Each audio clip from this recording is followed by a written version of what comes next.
ಇತ್ತೀಚಿನ ಬೆಳವಣಿಗೆಗಳನ್ನು ನೋಡಿದ್ದೀನಿ. ರಾಜ್ಯದಲ್ಲಿ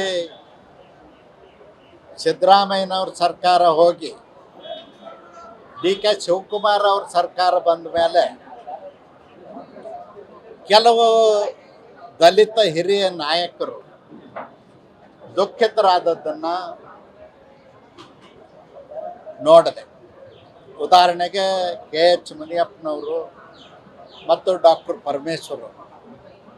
ನಾನು ಕಾಂಗ್ರೆಸ್ನಲ್ಲಿರ್ತಕ್ಕಂಥ ದಲಿತ ನಾಯಕರಿಗೆ ಹೇಳಲಿಕ್ಕೆ ಬಯಸ್ತೀನಿ, ನೀವು ಯಾವ ಗಿಡದ ತಪ್ಪಲು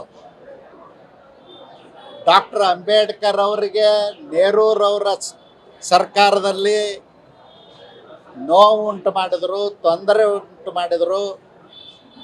ಡಾಕ್ಟರ್ ಬಾಬಾ ಸಾಹೇಬ್ ಅಂಬೇಡ್ಕರ್ರು ಭಾವುಕರಾಗಿಯೇ ನೋವಿನಿಂದ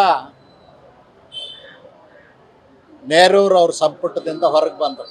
ಇದು ಇತಿಹಾಸ, ಅವ್ರಿಗೆ ಗೊತ್ತಿರ್ತಕ್ಕಂಥದ್ದು. ಎರಡನೇದ್ದು, ಯಾವತ್ತೂ ಕೂಡ ದಲಿತರ ಪರವಾಗಿ ಹಿಂದುಳಿದವ್ರ ಪರವಾಗಿ ಕಾಂಗ್ರೆಸ್ ಪಕ್ಷ ಇಲ್ಲ ಅನ್ನೋದಕ್ಕೆ ಎರಡು ಉದಾಹರಣೆಗಳನ್ನ ಹೇಳ್ತೇನೆ.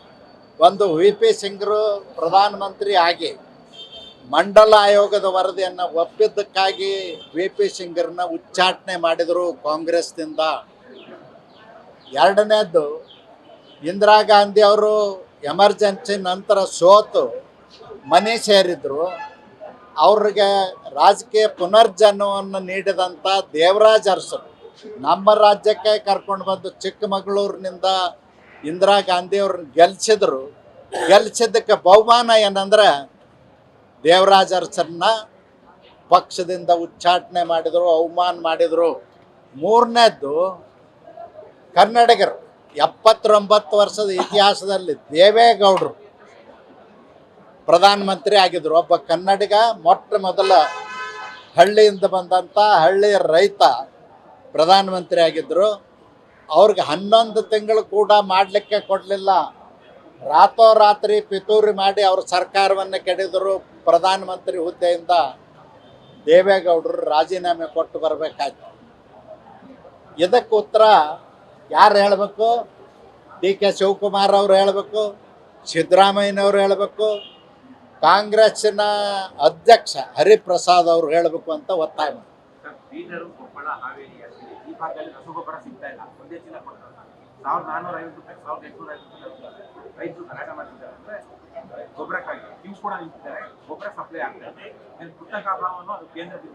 ನೋಡಿ, ಕೇಂದ್ರ ಸರ್ಕಾರ ಗೊಬ್ಬರವನ್ನು ಪ್ರತಿ ವರ್ಷ ಎಷ್ಟು ಅಲಾಟ್ಮೆಂಟ್ ಮಾಡಬೇಕು, ಮುಂಗಾರಿ ಹಂಗಾಮಿಗೆ ಎಷ್ಟು ಮಾಡಬೇಕು, ಹಿಂಗಾರಿ ಹಂಗಾಮಿಗೆ ಎಷ್ಟು ಮಾಡಬೇಕು ಮಾಡ್ತಾ ಇರ್ತದೆ.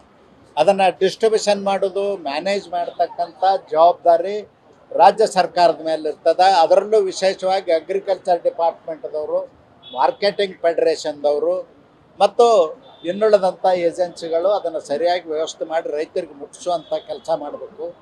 ಅದನ್ನು ಮಾಡದೇ ಇರೋ ಕಾರಣಕ್ಕಾಗಿ ರೈತರು ಗಲಾಟೆ ಮಾಡ್ತಾರೆ. ಸರ್ಕಾರ ಎಚ್ಚೆತ್ತುಕೊಂಡು ರೈತರಿಗೆ ಸಕಾಲದಲ್ಲಿ ಗೊಬ್ಬರ ಮತ್ತು ಬೀಜವನ್ನು ಕೊಡ್ತಕ್ಕಂಥ ಕೆಲಸ ಮಾಡಬೇಕು ಅಂತ ಒತ್ತಾಯ.